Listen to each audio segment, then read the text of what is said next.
Hi there, in the 10-minute workshop this week, we're going to take a look at what the difference is between plunge saws like this one and regular circular saws like this one. We'll also have a quick look at a hybrid saw, a circular saw that runs on a guide rail but doesn't plunge. All that's coming up next. And welcome back. I'm Peter Millard, and on this channel I do little bits of workshop hints and tips, some client work, and the occasional tool review or comparison like this one. I'm a long-term tracksaw user, plunge saw user. I bought my first plunge saw in 2006, still going strong, did 11.5 years on a single set of brushes. And every time I do a video about plunge saws or track saws, if they ever feature, there's always somebody who pops up in the comments and says, what's the difference then between track saws and ordinary circular saws?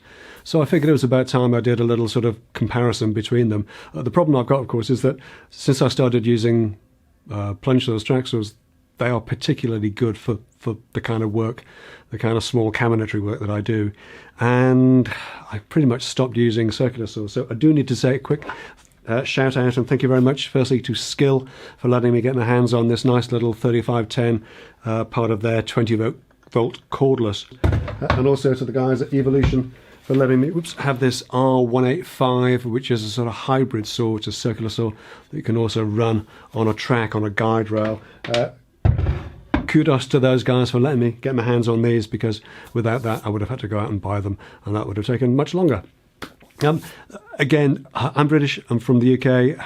The kind of saws we have here, if you're from the States, if you're from the US, you may be more used to sort of worm drive type saws. We just don't get those here. Those are the saws where the motor is typically in line with the body. As I say, we don't get those here. I don't know why. I don't know if they've discovered that it's just a too small a market for the companies to bother with. I don't know if there are any health and safety issues in the UK and throughout Europe with using those kind of saws. But for the purposes of this video, I'm just going to concentrate on the saws that we can get here in the UK. So I'm going to ignore the whole worm drive debate. If you know why we don't get them here, let me know in the comments down below. I've had a quick scout around, and the general consensus seems to be that it's something to do with health and safety regulations, but nobody seems to be able to put their finger on what exactly. But that's it for now. Let's dive straight in and have a quick look at the Skil circular saw to begin with. As I say, this one is from Skil. Now, Skil invented the circular saw, the eponymous Skil saw, in 1924, I think. Obviously, it was a rather different beast from this little lightweight 20 volt cordless version today, but the principles are broadly the same, and most of the circular saws that you buy today work on a similar sort of principle. There is one slight quirk about this one being cordless, and I'll come back to that later. But basically you have a flat and level base plate, and the saw itself is pivoted on that base plate. You can unlock it at the side and then pivot that base plate around, and that gives you the varying depth of cut. There's a fairly simple and fairly rudimentary little scale and a marker where you can then set the depth of cut and lock that off. That blade is now locked in place at that depth of cut. The blade is protected by a sprung blade guard which retracts as you use it, or indeed you can flip it out of the way yourself if you need to. That springs back to return and to cover the blade when it's not in use. In addition to that, the base plate can tilt to an angle to make those bevel cuts. You can undo that and tip it over to make up to a 45-degree cut, and again you can lock that in place. As you do that, you need to be aware that the cut line will change. There's a marker at the front of the saw for 90-degree cuts and also for 45-degree cuts. If you're somewhere between the two, then you've got to figure that out for yourself. Most of the time though, we're going to be making 90-degree or 45-degree bevel cuts with this to get miters in longer boards and that kind of thing. And that basically is the principle of the circular saw. The blade is mounted directly onto the motor shaft. I mentioned earlier on that there's something slightly quirky about this particular saw. This is peculiar to cordless saws mostly that we get here in the UK and in Europe, and that that's that it's a sort of left-hand drive, and by that I mean that the blade is on the left of the motor.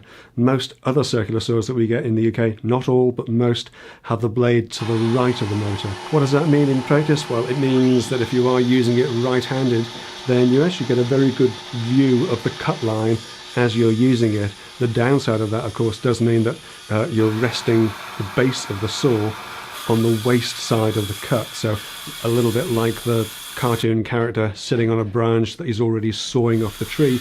At some point towards the end of the cut, you will lose your support for that saw, and you just need to be aware of that and make sure you've got a firm grip on it.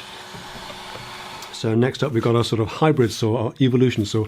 This is absolutely a circular saw, but it will also run on Evolution guide rails and also Festool, the standard Festool pattern rails as well. It has a lot more in common with the Skil saw than with the Plunge saw. The main difference between this saw and the Skil saw that we saw earlier is that, like most of the mains powered saws that we get here in the UK, the motor is to the left of the blade. The blade is effectively on the right hand side of the motor. That's just how it works. It's not exclusive. There are some saws that work the other way around, but the bulk of the saws that we get here in the UK have the blade to the right of the motor. And the other difference is this is a heavier duty base. It's a cast base rather than a pressed metal base. And the base has this slot in it that fits over the Evolution guide rails for making straight cuts much easier.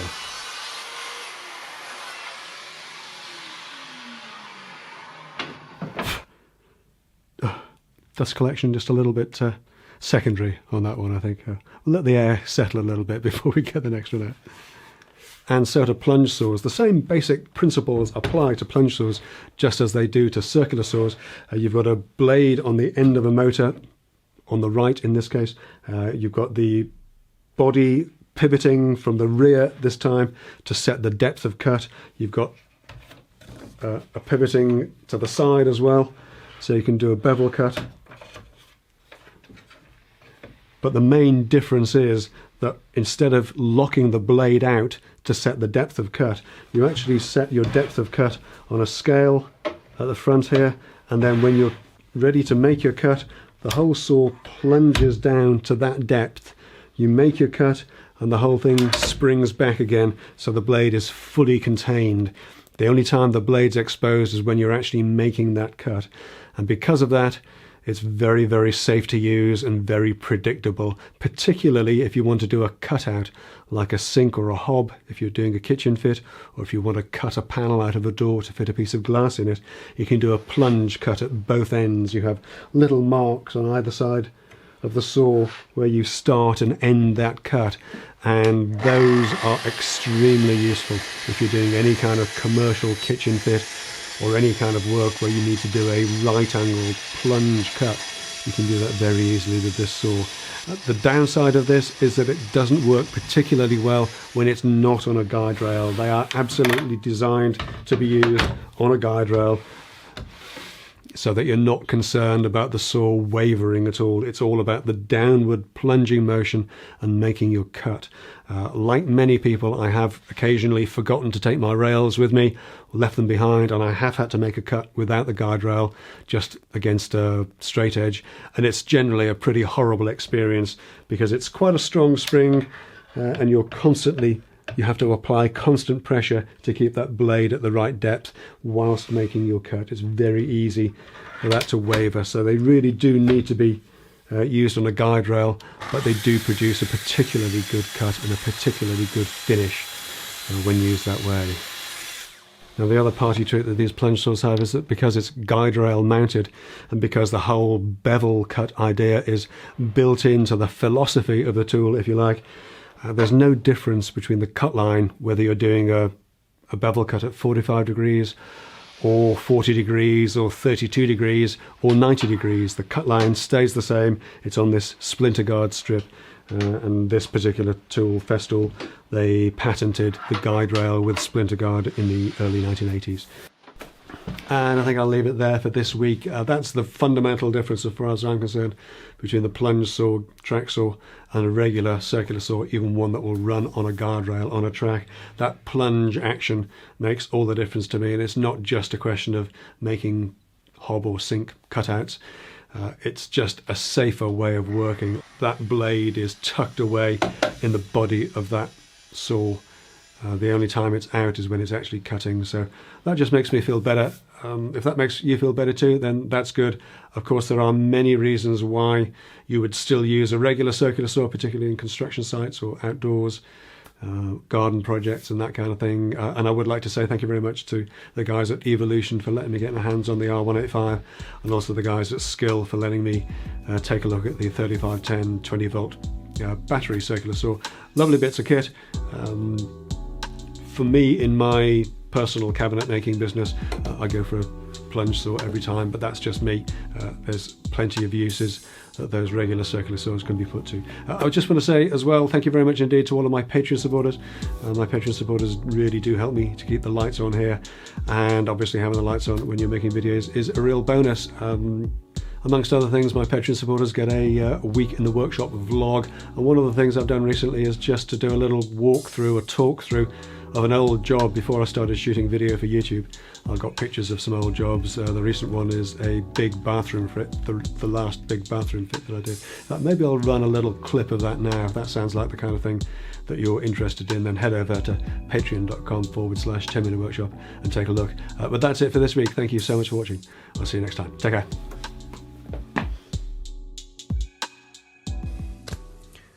Morning. In this week's video, I'm going to take you through one of my old jobs. I talked a little bit about doing this a few weeks back, and the response was fairly positive. So I'm just going to run this one past you. I'm going to go through the last big bathroom build that I did. And it's this study room that we're working on, and it's the one that's a bit of a headache. The problem with it is that if you wanted to turn that into anything else, the biggest problem with it is that you've got to go through it to get to the master bedroom, and to section off a little piece of it to make a new shower room and WC. That would then be hers, and if she had anybody to stay in the spare bedroom down here, then they can sort themselves out by going down to the little sort of windowless, airless bathroom downstairs. So that went up on the first day, and the rest of it went up on the second day. This was going all the way up to the ceiling, and I was going to have storage above this. So that's the basic sort of stud work done. I say it's not complicated. It's just big lumps of timber screwed together, and then I could start forming this curved wall. This was made out of bendy ply, the thin. I think it's might be 6 or 9. I can't remember, but it's flexible. And